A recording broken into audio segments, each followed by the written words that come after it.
What I want to do in this talk is introduce the cosmic reasons to believe in Jesus Christ as Creator, Lord, and Savior.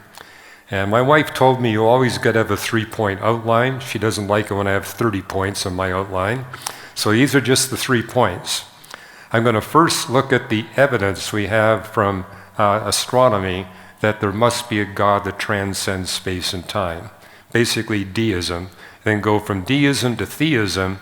Why this God that created the universe must be a personal, purposeful God. And then finally, segue into really what's the message of my next 3 talks.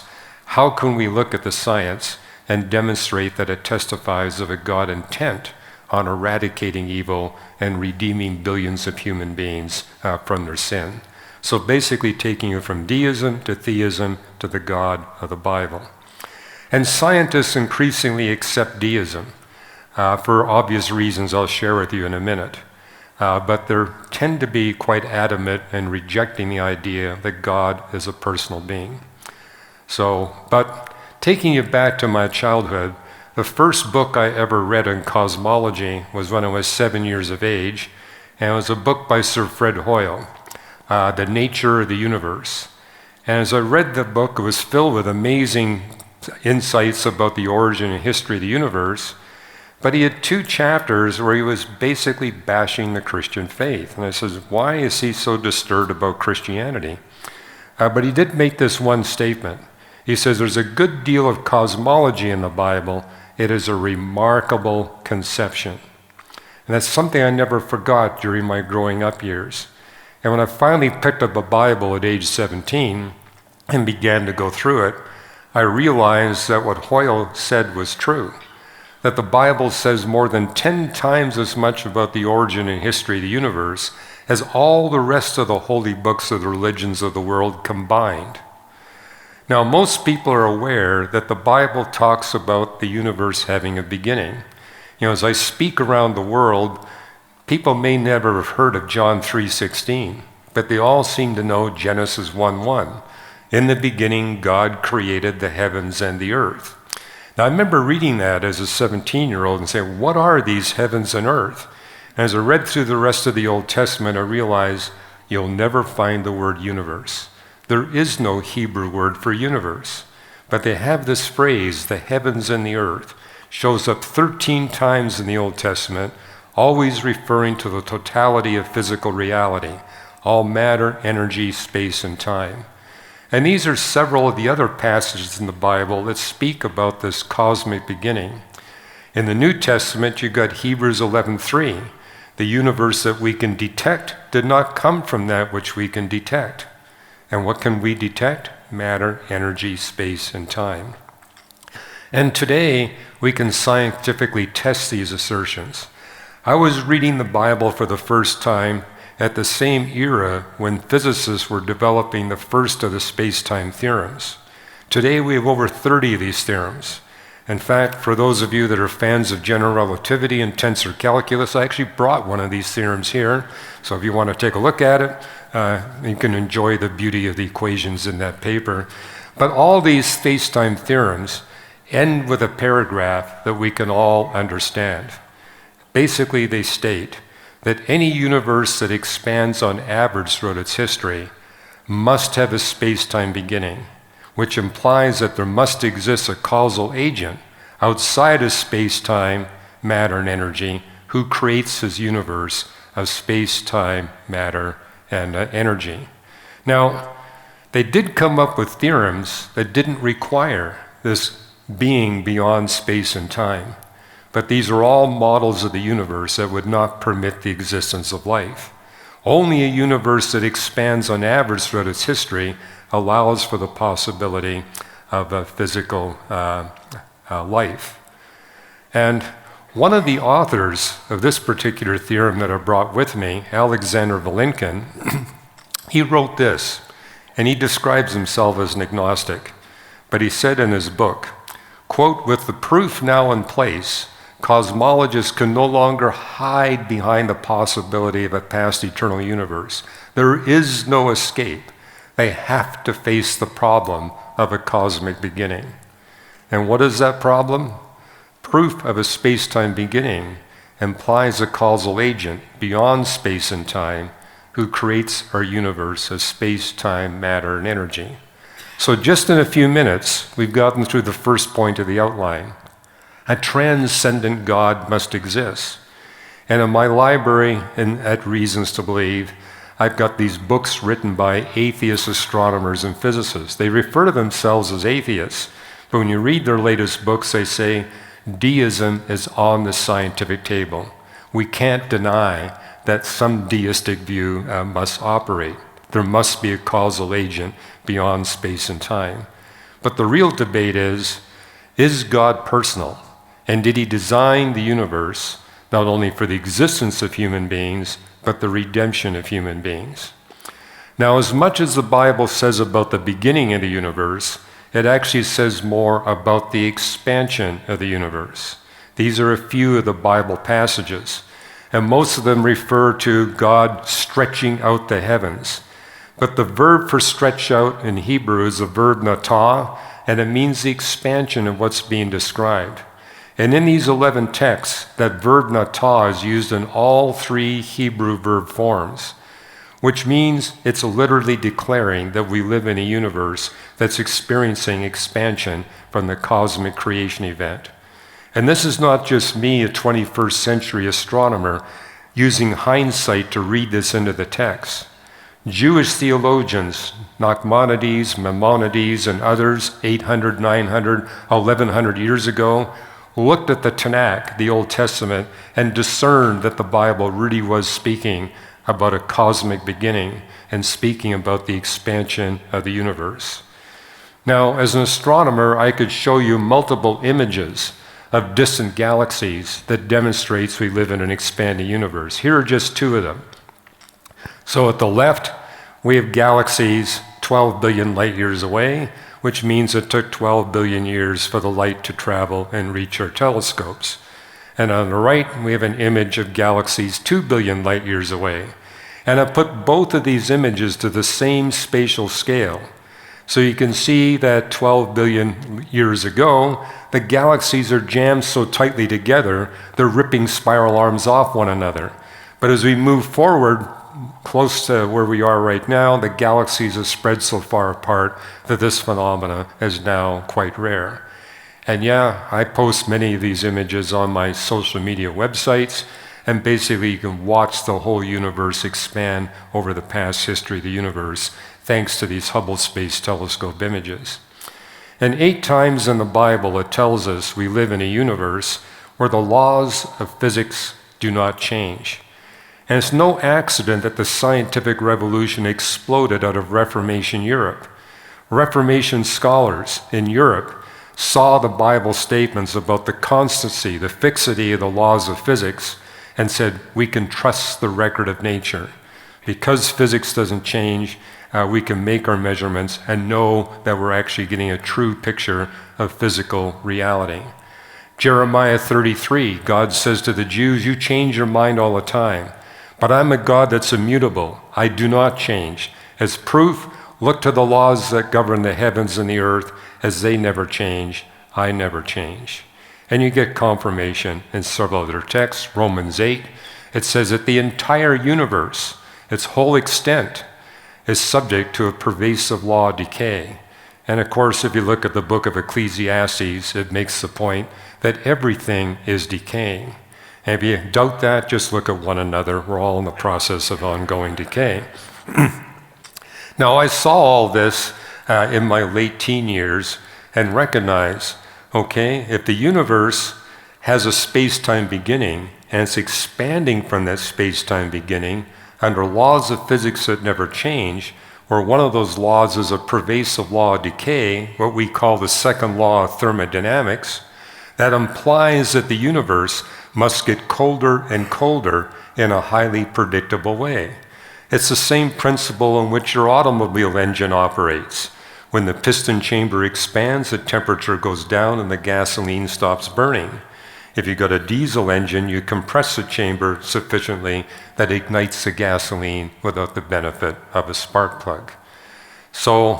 And years ago, I did a debate at a Canadian university where I was debating an atheist quantum physicist, and he said, I want to see the Bible making a numerical prediction where I can make measurements and put it to a test. And I said, well, how about this? Here's the biblically predicted cooling curve for the universe. Once we know the age of the universe, once we know that it has a space-time beginning, expands from that beginning under a pervasive law of decay, you get that biblically predicted cooling curve for the universe. And what I'm showing you on this graph are actual measurements we astronomers have made of the past temperature of the universe. And the most accurate measurement is the one in the middle, where the error bars are actually smaller than the thickness of the line, basically demonstrating that we have these 15 measurements and they perfectly fit the biblically predicted cooling curve of the universe. And today we know what's most responsible for the expansion of the universe. In fact, I'll do a little survey. How many of you here have ever heard of dark energy? Okay, well, most of you have heard of dark energy. I'm impressed. We astronomers didn't discover dark energy until 1999, but it did win the Nobel Prize. Okay, dark energy. It makes up most of the stuff of the universe. The universe is about 70% dark energy. Matter makes up the other 30%. So it's mostly dark energy, and that dark energy determines what happens to the space surface of the universe. The dark energy is embedded in the space surface of the universe. And as the space surface of the universe gets bigger and bigger as the universe expands, dark energy becomes progressively more powerful in its capacity to accelerate the expansion of the universe. And I frequently get asked the question, how much of the expansion of my waistline can I blame on dark energy? And the answer is less than a quadrillionth of a centimeter per year. If you're experiencing more expansion than that, it's got another cause. Okay, but it is such that the universe every year expands more rapidly than it did before. But the expansion of the universe must be extremely fine-tuned. If you expand the universe too quickly from the cosmic creation event, you will not get elements heavier than helium. If you expand it too slowly from the cosmic creation event, all you get are elements that are heavier than magnesium. In both cases, you get a universe with no carbon, no oxygen, no nitrogen, and no possibility for life. To what degree do we have to fine-tune dark energy in order to have life possibly exist in the universe? It must be fine-tuned to 1 part in 10 to the 122nd power.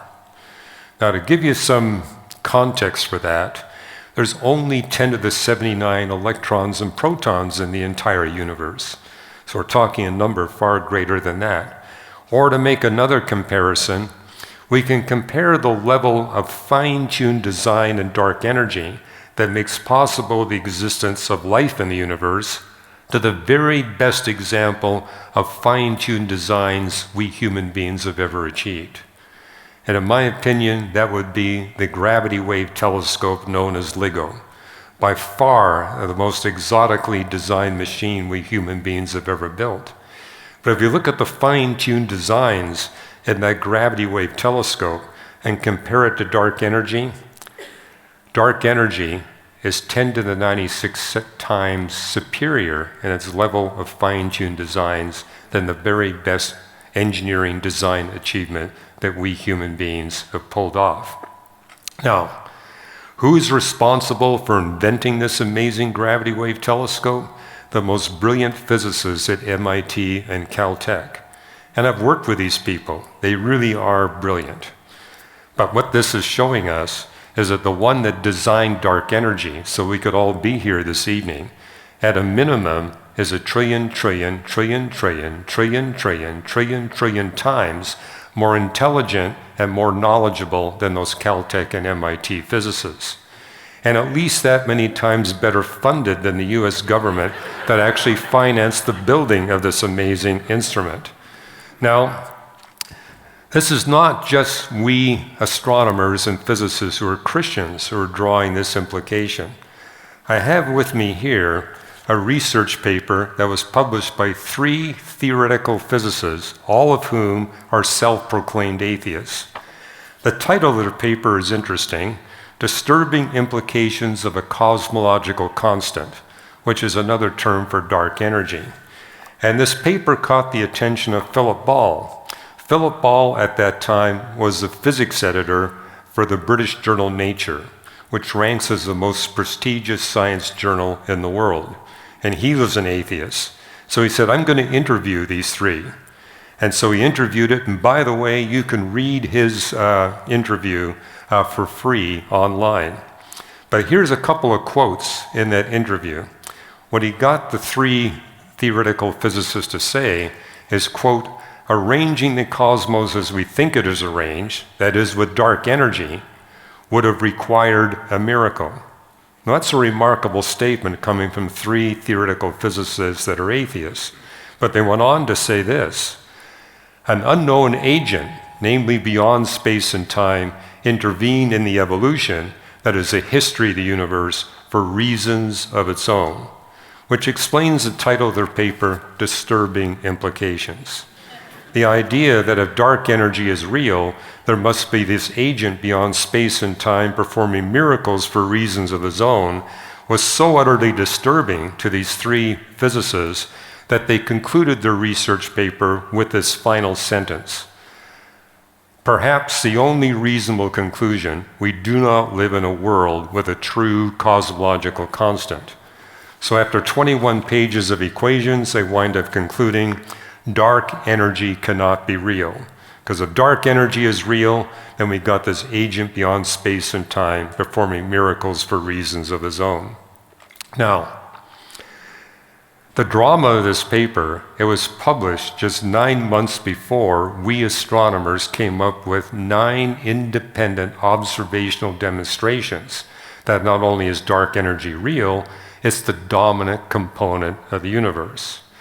And for all of you scientists in the audience, here are the 9 demonstrations.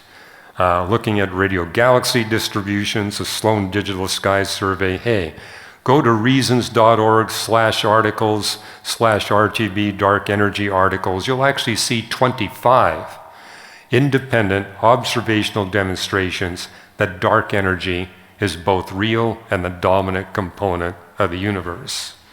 Now, this ranks as the most spectacular, measurable evidence for fine-tuned design that makes our existence possible. But it's not the only compelling physical evidence for a supernatural, personal designer behind the universe. What we did beginning in 1991, our scientific team at Reasons to Believe, we went through the scientific literature and said, okay, what factors can we find, characteristics of the universe, that display a level of fine-tuned design that's greater than what we human beings are able to accomplish. And back in 1991, we found 17 distinct features. And this list basically demonstrates how it's grown since 1991, where today more than 200 different features of the universe and the laws of physics must be fine-tuned to that degree. The reason we began that research project was to demonstrate the biblical principle you see in Job and Psalms, that the more we learn about nature, the more evidence we'll uncover for the supernatural handiwork of God. And we live at a time where literally every year that goes by, we can demonstrate that biblical principle. And again, this is being noticed by astronomers and physicists who are atheists and agnostics, not just those of us who are Christians. I've debated Paul Davies 3 times over the past several years. He's an agnostic astronomer, but he wrote in his book, The Cosmic Blueprint, the impression of design is overwhelming. It's everywhere. Everywhere we look in the universe, we see overwhelming evidence for design. The last debate I had with him, I said, you seem to agree with so much of what we talk about at Reasons to Believe. What's holding you back from being a Christian? And he said, well, I was raised in Britain. I can't handle the baggage of the Anglican Church. And I said, well, there's different branches of the Anglican Church. And you need to check out the African branch. Or, if you don't like Anglicans, there's other branches. You don't have to accept the baggage. And I kind of empathized with him because growing up in Canada, when I went into churches, they were filled with people who didn't believe the Bible was the Word of God. So I appreciate it. I don't like that baggage either. Well, he's become a friend of reasons to believe. But there are others that are still adamant that there's a problem. What's become popular these days amongst atheists is say, well, this fine-tuning design is simply an illusion. After all, think of a puddle. The water in the puddle will always conclude that the puddle is perfectly designed for it. But here's the fallacy. Water is a liquid. It will fit any hole that it finds itself in. But we human beings are not liquid. The universe is not a liquid. Any hole will do for a puddle, but not any universe will do for physical life. And I remember back in the 1980s, I've been speaking on this fine-tuned design of the universe. And by the way, I'm not alone. It goes all the way back to the early church fathers. If you read church history, you'll see that predominantly the fine-tuning argument has been the go-to argument to scientifically establish the God of the Bible. It's just that now we have so much more evidence than what they had back then. But I remember back in the 1980s telling audiences, eventually the scientific evidence for the fine-tuned design of the universe, Earth and Earth's life, to make possible the existence of human beings will be so pervasive, so overwhelming, that atheists will have nowhere else to go but to hypothesize that there's an infinite number of universes where they're all different from one another, and we just happen to live in the one lucky universe that got it all right. But it was Leonard Susskind, an atheist astrophysicist, who said, we atheists have got to stop using the multiverse. It explains everything, and an argument that explains everything explains nothing. He just left it there. What I've done in my book, The Creator and the Cosmos, the 4th edition, is to actually give you an illustration of what he was talking about. If you've got an infinite number of universes that are all different from one another, I mean, infinity plus infinity is infinity. Infinity times infinity is infinity, which means you're going to have an infinite number of planets just like planet Earth. And on planet Earth, we have birch trees. Birch trees have the property that they peel thin white pieces of bark. But if you've got an infinite number of planets just like planet Earth, you'll have an infinite variety of birch tree species. And one of those species will peel thin white pieces of bark that are perfectly rectangular that measure 8.5 by 11 inches. And these pieces of thin white bark are going to fall on soils with random chemicals in them that will imprint on those pieces of birch bark all the equations, photographs, images, tables, and paragraphs that appear in every scientific paper that's ever been published. Which means all those scientific research papers didn't come from the minds of scientists, the multiverse did it. Basically what Leonard Susskind is saying, if you're going to appeal to the multiverse to get rid of God's design, you simultaneously eliminate all personal involvement in design. And no one can live that way. But the other thing that has been pointed out is that the universe has a sample size of 1. I mean, in my office at Reasons to Believe, I've got 50 books written by astronomers on what's called the anthropic principle. And we look at the universe, we see it's exquisitely designed to make possible the existence of life. Of those 50 books, only 2 are written by believers. But what I notice about those books, they all stop at the level of a universe. When we're talking about the universe, we can keep God at a 14 billion light year arm's length. And it's the universe. So what we've done at Reasons to Believe is say, well, it's not just the universe that's designed. Every size scale of the universe, we see overwhelming evidence for design. So Paul Davies is right. We look at the universe as a whole, we see overwhelming evidence that it's been designed to make a home for human beings. But if we look at super galaxy clusters, only in the last few years have astronomers been able to define super galaxy clusters. But we now know that there's tens of thousands of clusters of galaxies in the universe, but we live in the only one that has the just right features that makes possible the existence of life. And we live in the only galaxy cluster. We're in the Virgo cluster of galaxies. It's unlike any other cluster of galaxies. We live in the local group. We live in the only grouping of galaxies where there's no giant galaxies, where there's only two large galaxies, the Andromeda Galaxy and our Milky Way galaxy, and they're separated from one another by 2.5 million light years. In other galaxy groups, the galaxies are close together. In ours, they're far apart, and there's none of these dangerous giant galaxies. But we also live in a just right galaxy. I mean, I have trouble with the Star Wars movies. They all begin with a galaxy far, far away. Well, we've looked at galaxies far, far away. If he did it for me, he can do it for you. The testimony of Jesus is the spirit of prophecy. That means what he did for another, he can do it.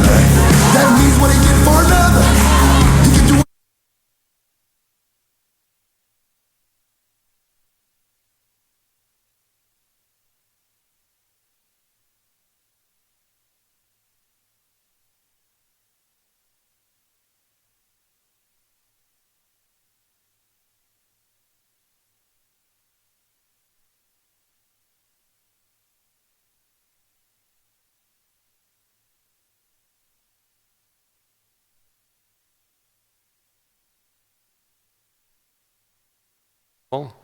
We have found many stars that are twins of one another, but we have yet to find a twin of the sun.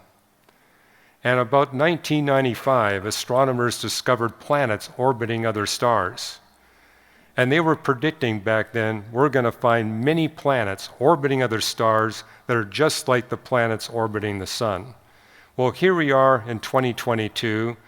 The list of discovered planets orbiting other stars is above 5,000.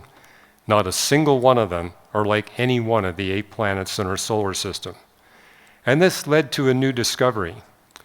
Back in 1995, the thinking was, well, yeah, our planet has to be designed, but not the other planets.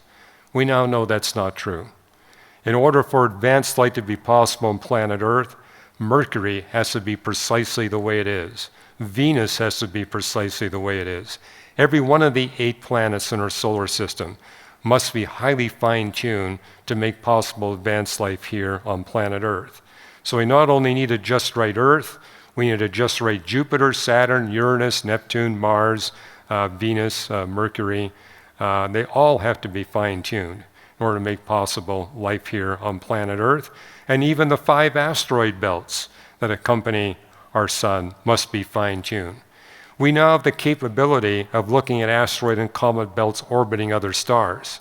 For 80% of those stars, they have no asteroids and comets at all. For the other 20%, they have asteroid and comet belts that are 1,000 times bigger than the ones in our solar system.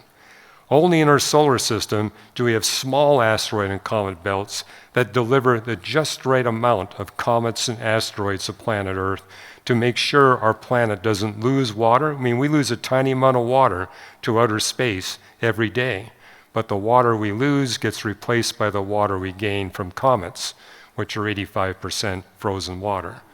And likewise, a lot of the metals that we need to sustain our advanced civilization have been delivered here through asteroids. So we have just the right asteroid and comet belts. We have just the right Earth. We have just the right moon. And if you want to read about this, I released a book just 6 weeks ago titled Design to the Core, where I basically make the point that at every cosmic size level, from the cosmic web to the super galaxy cluster, all the way down to our galaxy, the local arm inside our galaxy, the local bubble, the local fluff that's inside the local bubble, our star, all the planets, the asteroid and comet belts, and even the interior structures of the different planets that make up our solar system, the different interior structures of the Earth and the Moon, all that must be fine-tuned to make possible advanced life on planet Earth. And starting in 1995, our scientific team began to examine galaxies and stars and planets and moons and basically calculate what's the probability that we can find a body somewhere in the entire observable universe where it has the characteristics to make possible. We're not talking human beings, we're talking bacteria. What does it take to make bacteria possibly existing without divine miraculous intervention? And in 1995, we found 41 features in the scientific literature, implying that the probability of finding a body anywhere in the entire universe that could possibly sustain a bacterium, less than 1 chance in 10 to the 31st power. 2006, 676 different features. Now the probability is less than 1 chance in 10 to the 556th power.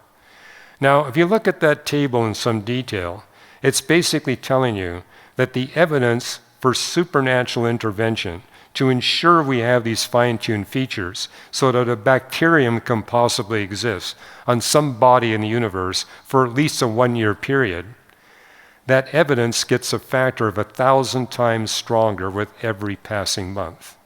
Which, when I speak on university audiences, I tell the skeptics there, if you're not convinced today, wait 1 month. See what happens in the scientific literature.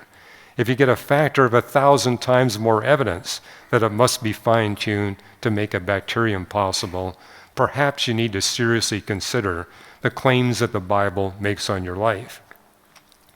And what you'll see at reasons.org/fine-tuning, that's a compendium where we collect all this fine-tuned design evidence and we cite the scientific literature where you'll see this published.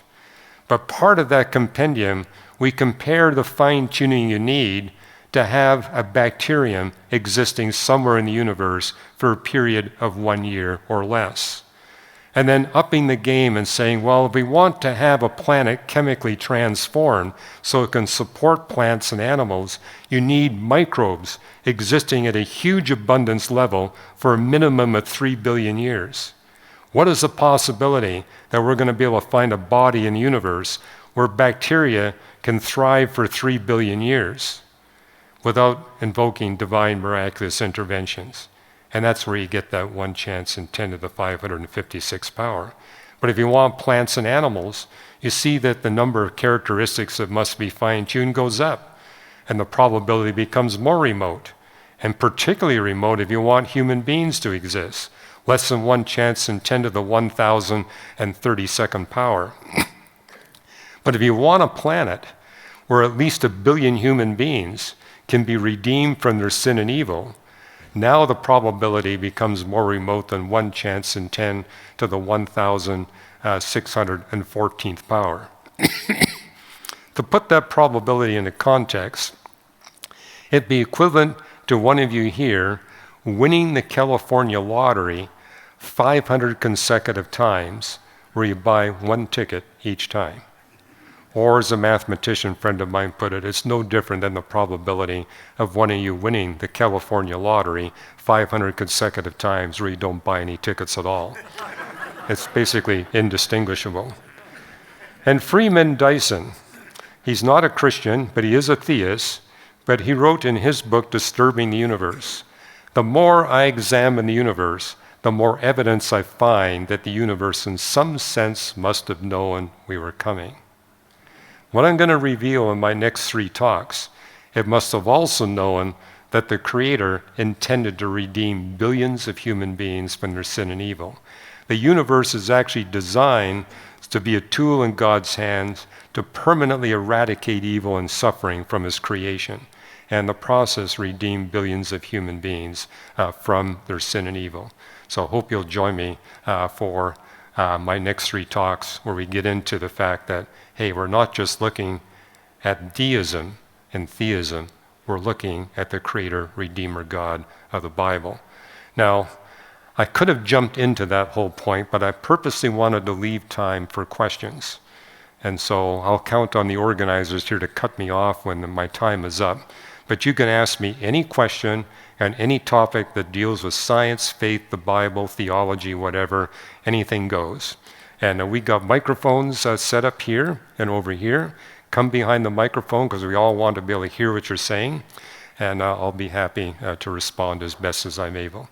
So anyone? Dr. Ross, I want to thank you for a presentation today. It's fascinating. Many of my brothers. Yeah, bring that microphone up a little higher. There you go. Many of my brothers. Many of my brothers have an understanding of Genesis that's a little different than what you describe. That is, you show 13 billion years. There's a more literal belief amongst many Christians. How do you talk to our brothers about the? Yeah, I know you're talking about the old Earth creation perspective, the young Earth creation perspective. I became a Christian through spending 2 years studying the Bible. It took me another 8 years before I met anyone that actually took a young Earth perspective. It never occurred to me, because I looked at Genesis chapter 1 and I said, this word day must have at least 3 distinct literal definitions, because 3 are used in the text. And creation day 1, it uses the word day for the daylight hours. On creation day 4, it's contrasting seasons, days, and years. That's the word day for 24 hours. But Genesis 2:4 uses the word day to refer to the entirety of creation history. So it's day as a long period of time. The other thing I noticed the first time I picked up the Bible is that the first 6 days, you have a closing statement. Evening was, morning was, day 2, 3, 4, 5.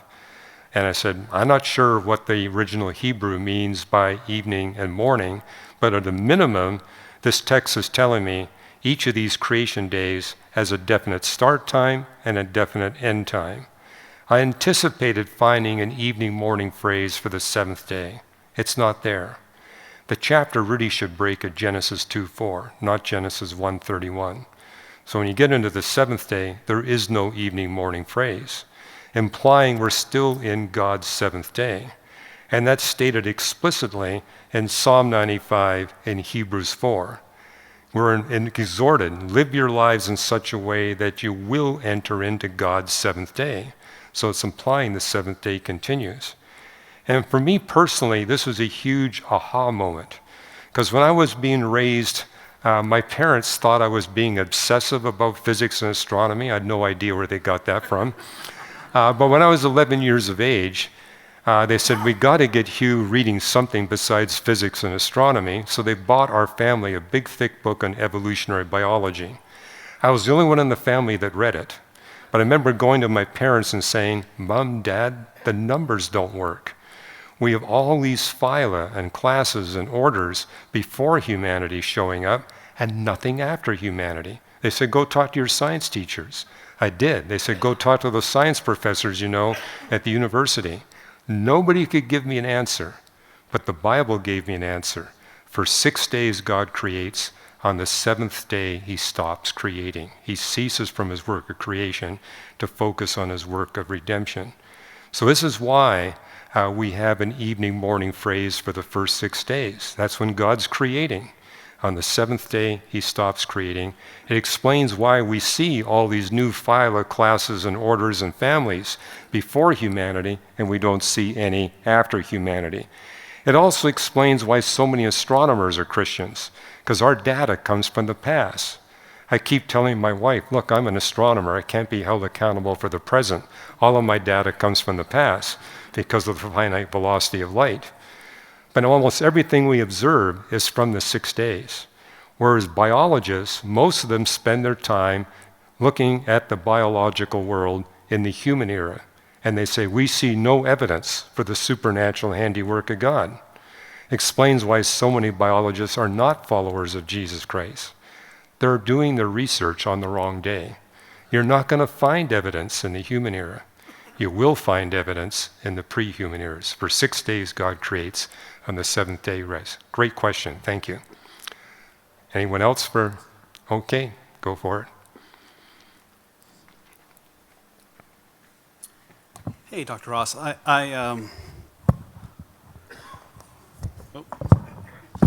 right. You talked about fine-tuning quite a bit, and I guess I've heard that a lot over the years, but my question was more, when we talk about fine-tuning, are we talking about it from the standpoint of cosmological constants out to the nth degree, and if we were to tweak it, like by certain significant figures, if you're off by a little bit, the calculations would be such that things would expand, would contract, Are you talking about it from the standpoint of ratios of masses, of charge, if that was tweaked? No, it's the former. The slightest tiny change means there's no possibility for life anytime, anywhere in the universe. And so that's what we astronomers and physicists do. We look at different characteristics of the Milky Way galaxy, our star, of the universe, the laws of physics, and say, how much can we change it and still have physical life in the universe? And what we discover is you can't change it hardly at all. I mean, in the case of dark energy, a change as tiny as 1 part in 10 to the 122nd power means there's no possibility for life. So extraordinary fine-tuning. And I say again, hundreds of features where the level of fine-tuned design is orders and orders of magnitude greater than anything we human beings can achieve. Okay, so it is that sensitivity piece. It's extreme sensitivity. Okay. Okay, thank you. Exactly. Thank you.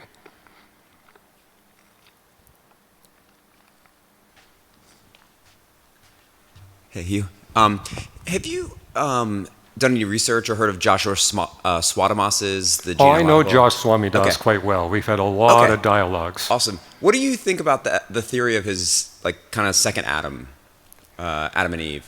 Well, he's a population geneticist.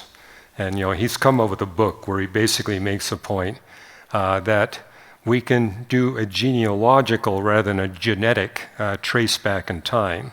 And you can get all of humanity not genetically descended from one man and one woman, but genealogically descended from one man and one woman. Now, we've critiqued his work, basically making the point, you get a different Adam depending on what time in human history you begin your calculations. You don't get a single Adam. It depends on when you begin looking at the human population and tracing back. So you get quite a wide range of dates. And our main critique is, when you look at what the Bible claims about the origin of humanity, it's not just claiming that we're genealogically descended from one man and one woman, we're genetically descended from one man and one woman. So this is where we differ from Josh Swamidas. We believe that the entire human species is genetically descended from a single man and a single woman that God specially created. We also differ in saying that the Neanderthals, the Denisovans, Homo erectus, they're akin to the great apes. They're not like us at all. Moreover, the latest research papers is telling us that their population levels were really low. So for example, there are new papers that got published in the last few months saying at most Neanderthals hit a population of 15,000 individuals, more likely 8,000 or less. And they were spread out over a huge geographical range, all of Europe and Siberia, which means you get a population density of 0.0001 Neanderthal per square mile, which explains why when you look at the genetics of the Neanderthals, you see that they're highly inbred, which means they're not going to get any evolution. And that's supported by the fact that the skeletons of the oldest Neanderthals 200,000 years ago cannot be distinguished from the skeletons of the most recent Neanderthals 40 to 45,000 years ago. They're the same. With a population level that tiny, you won't get any evolutionary change. So that basically undermines Swamidas's model and the model of evolutionary creationists that say that we humans are naturalistically descended from a common ancestor with the Neanderthals and the chimpanzees. Our model reasons to believe the great apes, all those bipedal primates that preceded us, and humans are all the work of special creation. That we're not talking common descent, we're seeing common design. Yes, we have a lot in common. Matter of fact, 26% of your DNA is identical to daffodil DNA. God uses optimal designs over and over again. And so our books, we got a whole book called Who is Adam, where we basically make the case it's not common descent, it's common design.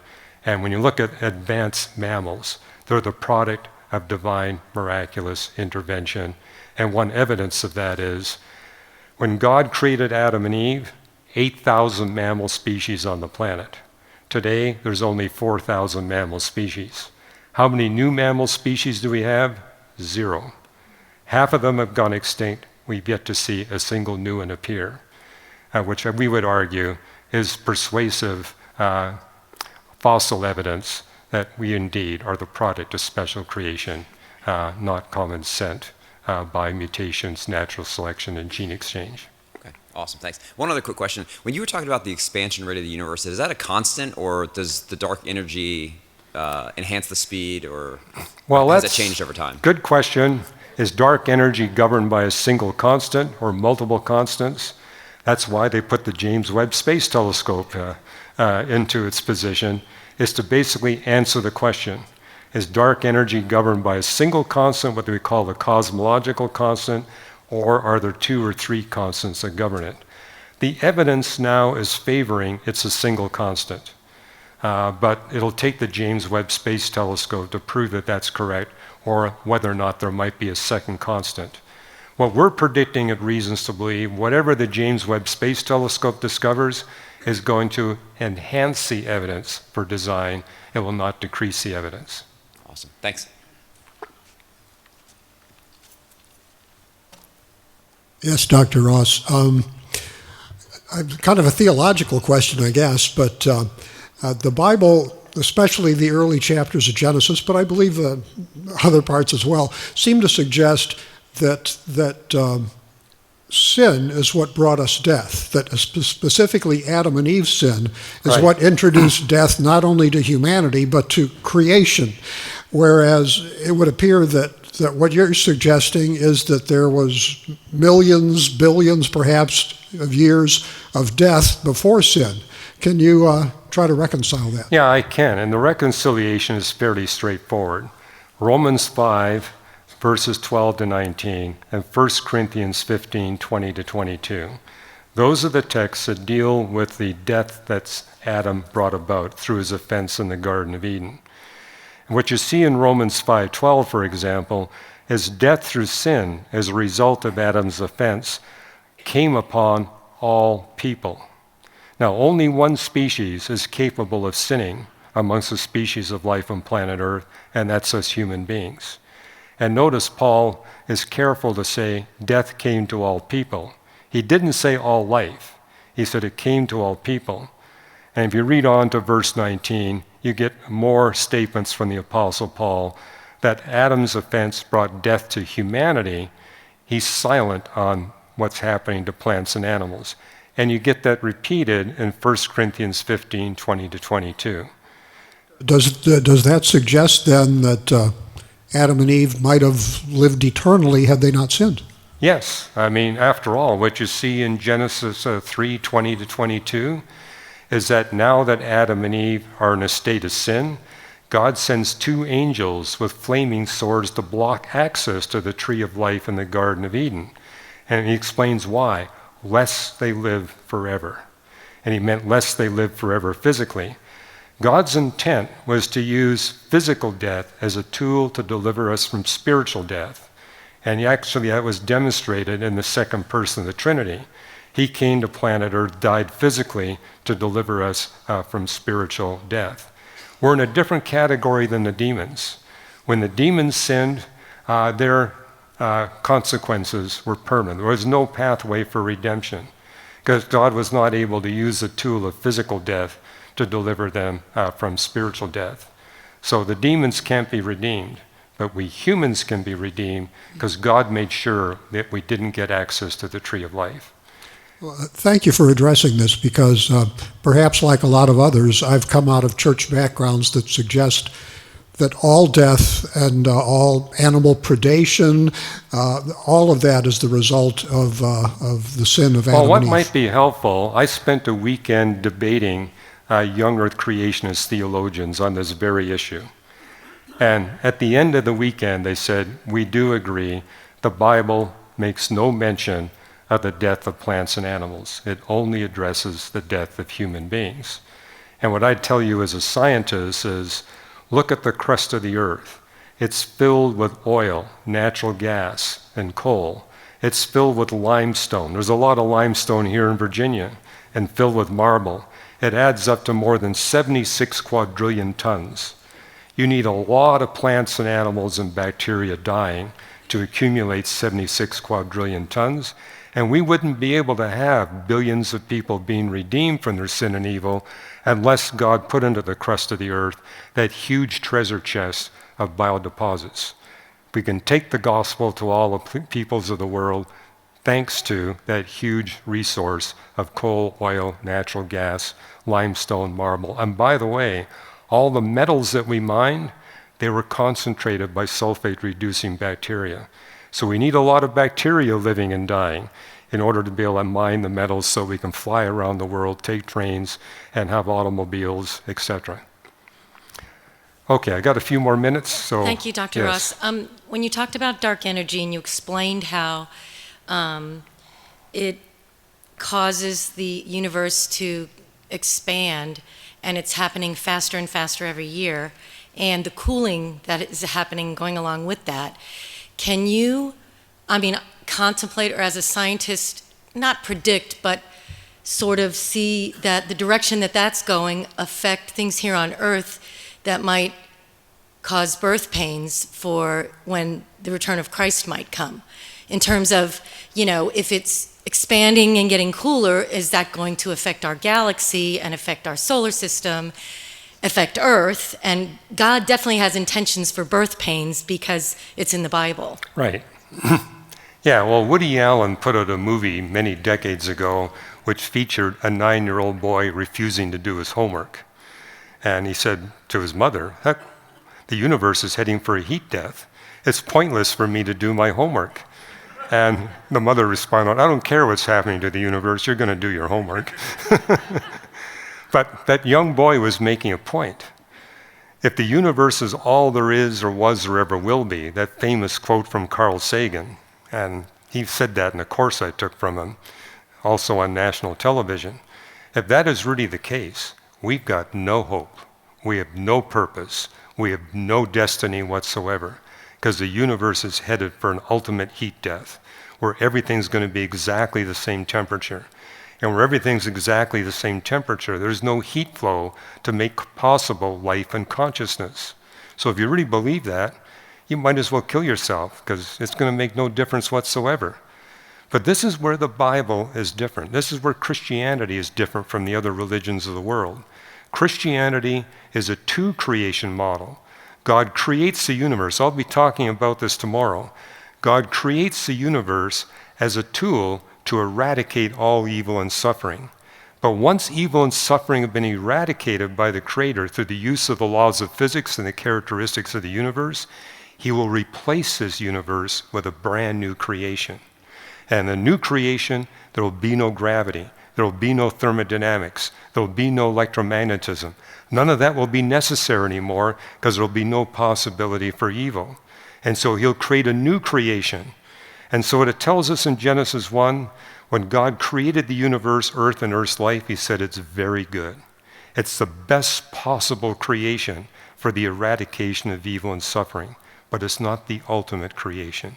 The ultimate creation is the one you see in Revelation 21 and 22, where there is no evil and suffering, and where our free will is exponentially enhanced so we can receive and express love. And in that creation, nothing will decay. There will be no death. There will be no thermodynamics. There will be no gravity. You won't have to worry about your chin sagging as you get older. There's no gravity to make that happen. You won't have to worry about your skin decaying as you get older, because there'll be no electromagnetic radiation. And you can actually see this explicitly stated in Revelation 21. Moreover, I believe that God's going to deliver us in the new creation where we have geometric time instead of linear time. With geometric time, you won't have to stand on a long line to have an office appointment with the Apostle Paul. God's going to enable him to be able to take billions of simultaneous one-on-one private office appointments. You can't do that in linear time, but you can do that in geometric time. I'll be speaking about that tomorrow morning. Okay, anyone else, or do we need to wrap? Oh, we got a few more minutes. Okay, so I can take another question.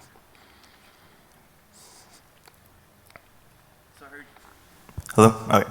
So I heard you talk about dark energy. Is that different than dark matter? Dark energy is different than dark matter. And I'll be sharing briefly tomorrow, the universe is 99.73% dark stuff.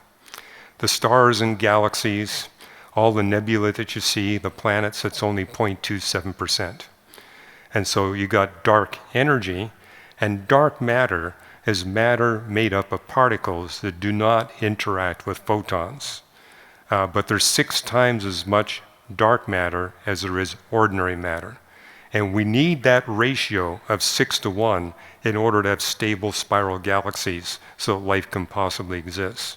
So if you look at our Milky Way galaxy, the stellar disk is about 100,000 light years in diameter. But the dark matter halo that surrounds it is 1.9 million light years in diameter. And it's that huge dark matter halo that stabilizes the spiral structure of our galaxy so advanced life is possible. One reason why the Andromeda galaxy is not a candidate, its dark matter halo is too small. We're probably living around in the only galaxy that has that huge ratio of 90% dark matter to 10% ordinary matter. But it's exactly what you need to have life. In my book, The Creator and the Cosmos, I talk about the extraordinary fine-tuning of dark matter. That has to be fine-tuned to 1 part in 10 to the 60th power in order for advanced light to be possible. So next month when you celebrate Thanksgiving, I'd encourage you to all around your table to thank God for dark matter. Well, I'll be thanking him for dark meat, that's for sure. But, dark meat too, yes. Well, and to follow on that, I've heard it described that the universe is expanding, like you said. It's expanding at a faster rate, so it's the velocity. Yeah, it's accelerating faster and faster. So it's, you know, if it was a big bang, you would think that things would slow down and then attract back together. But I've heard it described that there's a huge halo of dark matter around the periphery of the universe, so much so that is the gravity that's pulling the matter apart at a faster and faster rate. And you're describing it as dark matter is within the universe as well, or? Okay, no, the model you're proposing, it's been proposed, but it's been refuted by observations. This idea that there's dark matter outside the universe that we see. Rather, the dark matter is what I'm describing. It's embedded in the galaxy clusters and the galaxies. And the model that basically says, no, that's not where dark matter is, it's beyond that. If that's the case, we can't have stable spiral galaxies. Now, the thinking was maybe we can still stabilize it with magnetic fields, but the magnetic fields only measure to be a nanogauss or less.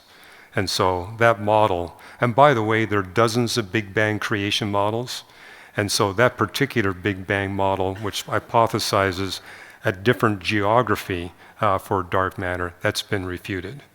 And so, and again, that's one of the purposes of the James Webb Space Telescope, is to tell us which of about a dozen different Big Bang creation models is the correct model. And incidentally, what's been going on for decades is we've been shrinking down the category of Big Bang creation models to a smaller and smaller number. You've mentioned that telescope a few times. When will we get some data, some feedback? We're already getting data. I mean, one thing I'm doing on my Facebook page is basically showing you the images as that are being released and explaining what it's revealing. And already it's telling us that certain Big Bang creation models are no longer in contention, but these ones are. But the ones that are in contention are the ones that are consistent with what the Bible teaches. So I'm predicting that the James Webb Space Telescope is going to give us an even stronger case for what the Bible tells us about the universe. And so I'm going to keep you up to date on that. Okay, I think this is going to be the last question. Yeah. Go ask you. Go ahead. Oh, someone's being gracious. The doctoral student ask his. Greetings. I love your prediction with the Webb Space, telescope. But can you speak a little to the trends to use the telescope and the findings to basically argue for an eternal universe, which of course I thought was refuted a long time ago. So I know that there is a trend and a movement where people are trying to use these recent findings to justify something like that. Right, and I've written an article about that. It's already up on our website. I wrote it about 4 weeks ago. And it's basically coming from a plasma physicist by the name of Eric Lerner. And about 30 years ago, he wrote a book called The Big Bang Never Happened. When the book came out, I was featured in a debate with him. So we had a 2-hour debate, basically making the point, hey, Eric, if your model is right, we need really strong magnetic fields in the galaxies and in the intergalactic medium, and we're not finding that. Well, 30 years later, we actually have quite accurate measurements of those magnetic fields. They're more than 1 million times weaker than what Eric Lerner's model needs. And what he wrote about the James Webb Space Telescope was totally misrepresenting what they discovered. He basically cited a paper, and it had the title Disk Panic. And he basically said astronomers are panicked about what the James Webb Space Telescope discovered. What he didn't realize is that the astronomers chose a title based on a rock music song. And the paper, if you read the paper, is actually saying that James Webb Space Telescope has given us a stronger case for the Big Bang creation model than we had before. But if you want to read the details in lay language, you'll find an article at reasons.org that got posted about 3 or 4 weeks ago. Perfect. Thank you. You're very welcome, and thank all of you.